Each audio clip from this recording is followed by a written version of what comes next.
They're all gone now. My mother-in-law's voice sank through the phone, dripping with satisfaction. I got great deals for my friends at the club. You should thank me for handling it all while you were away. I gripped my coffee mug tighter, staring out at the Mediterranean from my hotel balcony in Greece. The research fellowship I'd been awarded was supposed to be my chance to continue my father's marine biology work. Instead, here I was listening to Patricia brag about selling off my inheritance. The boats were just sitting there collecting dust, she continued, clearly enjoying herself. 8 luxury vessels. It was wasteful. At least now they'll be used properly. My name is Olivia Morgan, and at 34, I just learned that my mother-in-law had sold my father's prized collection of boats. Vessels he'd spent his life restoring and using for his groundbreaking marine research. Each one was specially equipped with custom research equipment he'd designed himself. Did you get the paperwork sorted? I asked calmly, my voice steady despite the rage building inside me. The question seemed to catch her off guard. Paperwork? Oh, don't worry about all that. Cash deals are so much simpler, Patricia laughed. Your father was always obsessed with documentation and permits. Such a waste of time. I smiled, though she couldn't see it. Thanks for letting me know, Patricia. I need to go now. Early meeting tomorrow. That's it, she asked, disappointed by my lack of reaction. You're not upset. These boats were worth millions, and now they're gone. Just like that. Just like that, I echoed, ending the call before she could respond.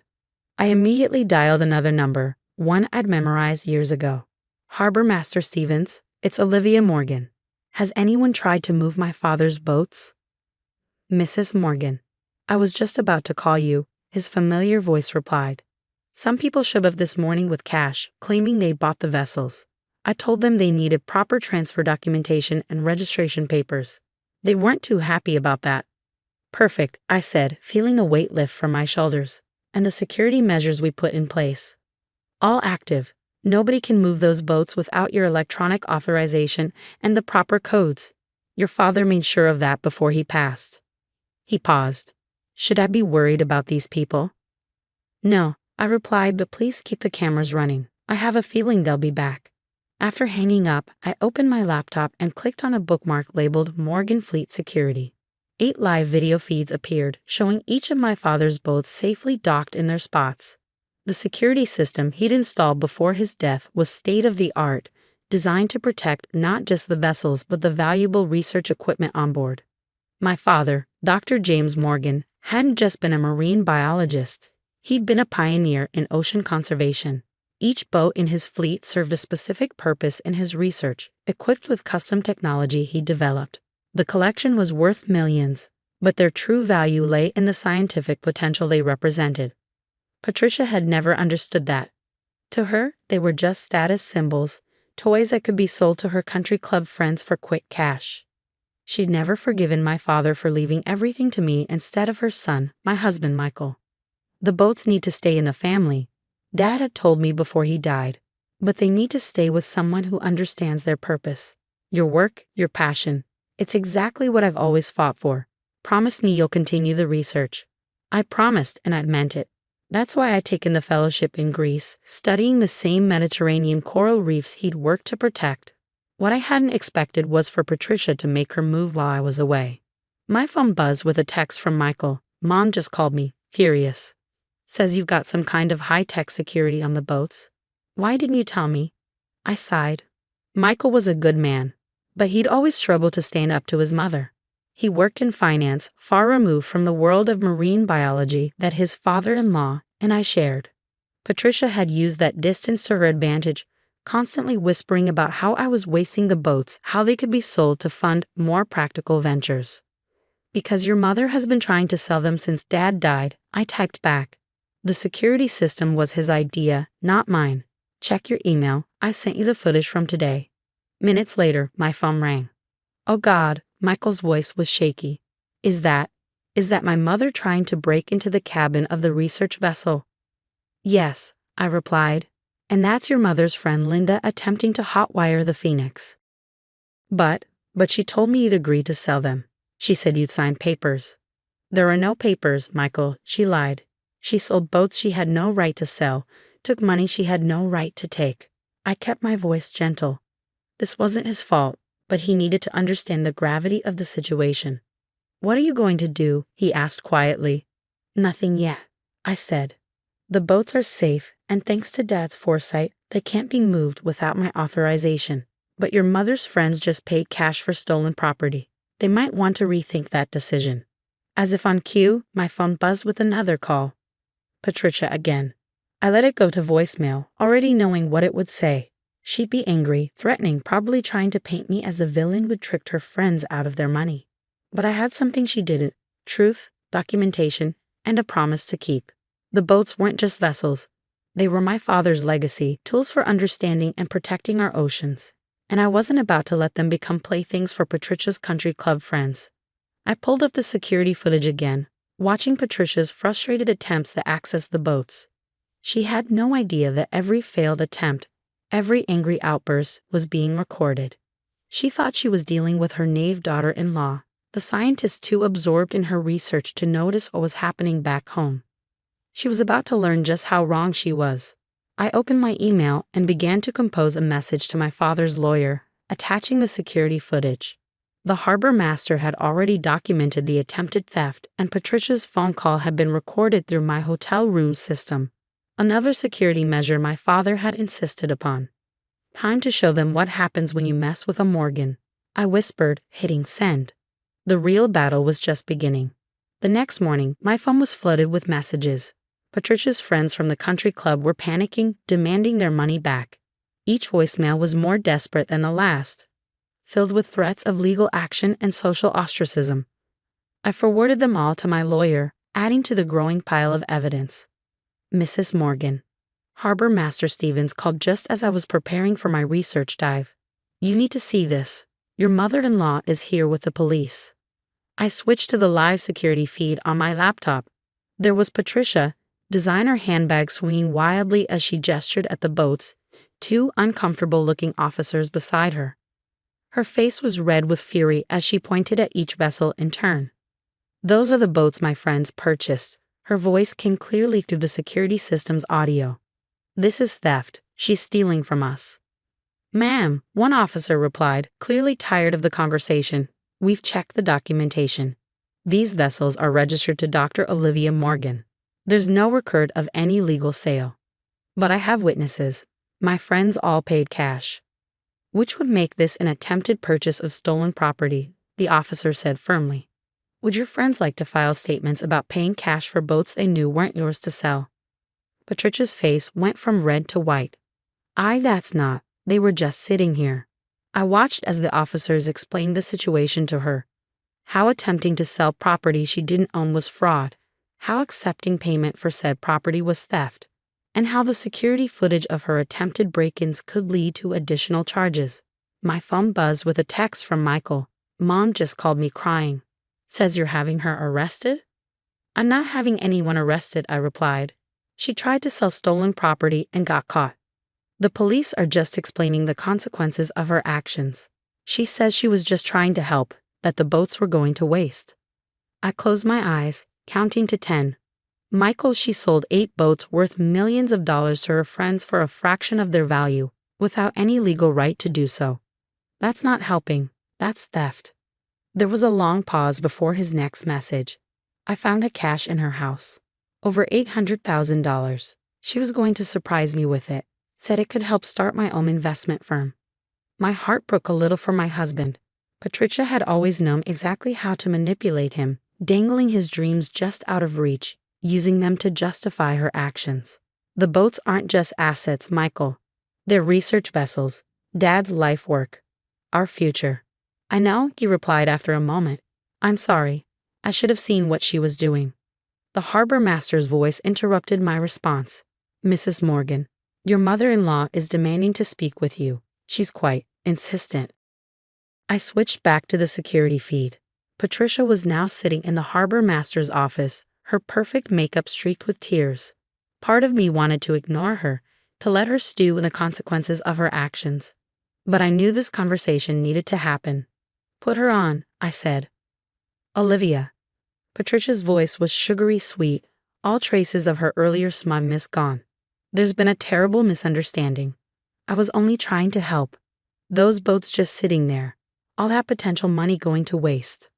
Those boats I cut in are actively used for marine research. They're equipped with millions of dollars worth of custom scientific equipment. They're not toys for your friends to play with. But surely we can work something out. The money. The money you collected from your friends for stolen property? I interrupted. The money you were going to use to manipulate Michael. That money needs to be returned, Patricia. All of it. You're just like your father, she spat, her sweet facade cracking. So self-righteous with your science and your research. Do you know what people say about you? The ice queen who cares more about fish than family. I thought about my father then, how he taught me to swim before I could walk.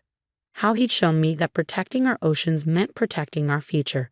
How he'd known Patricia would try something like this and had prepared accordingly. You're right about one thing, I said calmly. I am like my father, which means I'm not going to let you destroy his legacy. I'll tell everyone what you've done, she threatened. How you tricked my friends, embarrassed them. Go ahead, I replied. Tell them how you sold property that wasn't yours. Tell them how you tried to break into the boats when you couldn't access them legally. Tell them how you were going to use their money to bribe your son. I'm sure they'll be very understanding. The security feed showed Patricia's face crumpling as the reality of her situation sank in. Her friends had paid cash, large sums of it, for boats they couldn't access. Boats she had no right to sell. The scandal would destroy her carefully cultivated social status. What do you want? She whispered. I want you to return every penny to your friends. I want you to admit what you tried to do. And I want you to stay away from the boats, permanently. And if I don't, then I'll press charges. The security footage, the recorded phone calls, the attempted break-ins, it's all documented. Your choice. The harbor master's voice came back on the line. She's leaving now, Mrs. Morgan. Want me to send you the footage of her exit? No need, I said, watching through the feed as Patricia stormed out, her designer heels clicking angrily on the dock. Just make sure everyone knows those boats aren't for sale. Not now, not ever. My phone buzzed again. Michael. I just talked to Mom. She's furious, says you're ruining her life. There was a pause before his next message. I told her she ruined it herself. Pride and relief flooded through me. Maybe, just maybe, something good could come from all this. I'd like to learn, he continued. About the research, the boats, what Dad was trying to achieve. If you'll teach me. I smiled, looking out at the Mediterranean waves. I'd like that, I replied. We can start when I get back. The harbor master's final message of the day came just as I was preparing for bed. Your mother-in-law's friends have been calling. They all want their money back. Seems they're not too happy about being involved in attempted theft. I could imagine the chaos unfolding at the country club. Patricia's carefully constructed world crumbling as her friends realized they'd been duped. But that was her problem to solve, not mine. My father had trusted me with his legacy, and I had protected it. Tomorrow I would dive back into my research, continuing the work he'd started. And maybe, just maybe, I'd helped Michael break free from his mother's manipulation in the process. The boats would stay where they belonged, serving science, not status. Just as Dad had intended. 6 months after Patricia's attempted boat heist, I stood on the deck of the Phoenix, watching Michael adjust his diving gear. True to his word, he'd thrown himself into learning about our marine research program, spending every weekend mastering the basics of marine biology and boat operation. Remember, I called out, we're just cataloging the new coral growth today. No fancy maneuvers. He gave me a thumbs up, his excitement visible even through the diving mask. It was a far cry from the corporate banker who'd once dismissed his father-in-law's work as expensive hobby research. The scandal at the country club had played out exactly as expected. Patricia's friends had demanded their money back, threatening legal action when they realized they'd been tricked into attempting to purchase stolen property. The social fallout had been swift and merciless. Mrs. Morgan. Harbor Master Stevens approached, clipboard in hand. The new security upgrades are complete on all 8 vessels, and you'll be pleased to know that Mrs. Wallace hasn't attempted to access the marina since the restraining order. Patricia had made one final desperate attempt to reclaim the boats 3 months ago, showing up drunk at midnight with a set of copied keys. The security cameras caught everything, and this time, her actions had consequences. How's the equipment calibration coming along? I asked, checking the research monitors we'd installed last week. Perfect, he replied. Your father would be proud to see how you've expanded his work. The marine conservation community can't stop talking about your recent findings." He was right. The specialized equipment on these boats had helped us document unprecedented changes in Mediterranean coral populations. We just received another research grant, larger than anything my father had dreamed of. My phone buzzed. A message from Linda, one of Patricia's former friends. "Olivia, I wanted to apologize again for my part in the boat situation. Patricia convinced us we were helping the family. I should have known better." The apologies had started rolling in once the truth spread through their social circle. Many of Patricia's friends had discovered they weren't the only ones she manipulated over the years. "Ready?" Michael called, adjusting his oxygen tank. "Almost," I replied, double-checking his equipment. This would be his first official research dive, helping document the coral restoration project we'd started 3 months ago. As we prepared to descend, I thought about how much had changed. Patricia had been forced to move to Arizona after the scandal, her social standing in shambles. She still sent occasional emails, alternating between anger and attempts at reconciliation, but Michael had finally learned to set boundaries. "I can't believe I never understood what Dad was trying to achieve here," he said as we surfaced an hour later, his face glowing with excitement. "All those years, Mom kept saying he was wasting his fortune on these boats, but look at what they can do." The research vessels had become our bridge, not just to continuing my father's work, but to healing our family. Michael had discovered a passion for marine conservation that matched my own, and our marriage was stronger than ever. "Your father knew exactly what he was doing," I said, helping him back aboard. "Both with the boats and with the security measures. He knew someone would try to take them eventually." "He knew my mother would try," Michael corrected, pulling off his diving mask. I found his old journals in the Phoenix's cabin. He documented everything: her attempts to convince him to sell, her complaints about the money spent on research equipment, even her threats to contest the will. I nodded, remembering my father's careful preparations. That's why he made sure everything was legally airtight. He knew the boats needed to be protected, not just from theft, but from people who couldn't see their true value. The harbor master approached with fresh towels and hot coffee. "The afternoon's data looks excellent," he reported. "The new coral beds are showing significant growth. Dr. Morgan would have loved to see this." Looking out over the fleet, 8 vessels dedicated to understanding and protecting our oceans, I felt my father's presence stronger than ever. Patricia had seen only the monetary value, the status symbols she could sell to her friends. She'd never understood that these boats were never meant to be sold. They were meant to make a difference. "Next week we'll start training the new research team," I told Michael as we packed up our gear. "Dad always wanted these boats to support a whole community of marine scientists. Now they finally will." He smiled, looking more like his true self than he had in years. "Mom called again yesterday," he said quietly. "Wanted to know if we'd reconsider letting her friends lease the boats for their summer vacations. Said it would help restore her reputation." "And what did you tell her?" "I told her that some things aren't for sale, that Dad's legacy deserves better than that." He paused, watching the sunset reflect off the water. "That I'm finally becoming the person he always hoped I'd be." I squeezed his hand, feeling grateful for how things had turned out. Patricia's attempt to steal our boats had backfired spectacularly, but it had given us something unexpected: a stronger family, a clearer purpose, and a deeper appreciation for my father's wisdom. As we headed home that evening, the 8 boats bobbed gently in their slips, their security systems quietly standing guard. They weren't just vessels anymore. They were proof that sometimes protecting what matters means standing your ground, even against family, especially against family. Dad had known that all along. Now we did too.